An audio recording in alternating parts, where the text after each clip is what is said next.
much has been said about the need for criminal justice reform in this country. And finally, we see that the wheels are starting to turn because today the FCC, the Federal Communications Commission, ruled to cap the cost of inmate calls in this country. I think, Margaret, this is very, very important because this is one of the main reasons why families get in debt when they have a family member in prison, because the prices are insane. We're talking about $14 a minute to make a call from the prison to your family. Well, they're ripping these people off, and it's a racket. The money's going straight back to prisons where it doesn't belong. And this is a hot button issue for me because they're preying on the vulnerability of people in that circumstance.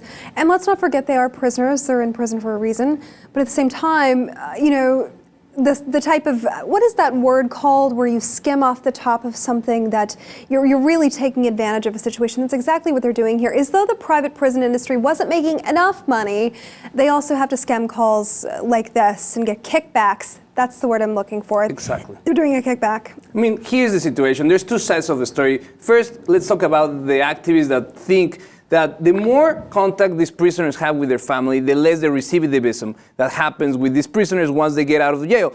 Now, what we see is that what is happening is that this business is a commission-based business. So the companies come and they install their systems in the prisons, and for every call, they need to give what is called a site commission, which basically is a kickback. In any other industry, in any other sector, this will be illegal, but in the prison system, in the prison industrial complex, that's fair game. The prisons have actually the power to say 60 to 70 cents each dollar come back to us because, you know, we need a commission because we're giving you the clients. We're talking about a massive lobby on Capitol Hill, Jose. They get away with murder, literally in some cases. And the prison industry, the private prison industry, my guess is that this is largely, do we know if this is private prison industry type settings that are doing this? It's for both. It's for both. The system works like that. Either if it's a private system, if a private prison or a state prison, it works the same. These companies come in and they work on commission, and for every service, say you want to do a two-way call and you need to call two numbers, they charge you more. Just for picking up the phone, they charge you. So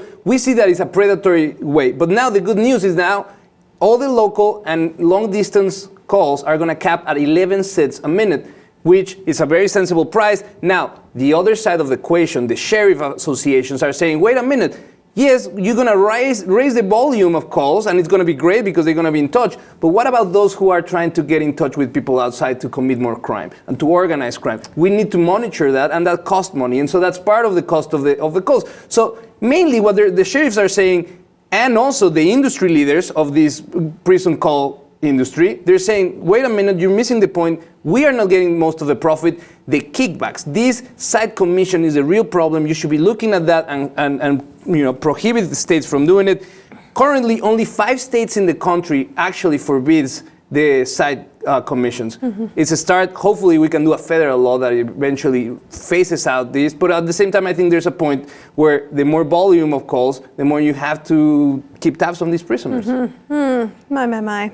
Just one more way of people getting taken advantage of. It's gross, all right. It is, and it's part of this trend where we see that the rights and the possibilities of rehabilitation in a prison are very, very low, but also we have some good stories like the one we did not too long ago about the debate prison team that actually went out and beat Harvard debate team. Right. Good things happen because these people inside, they have a chance and we should allow them to have it, and instead the government and the prison industrial complex are trying to push them down even more.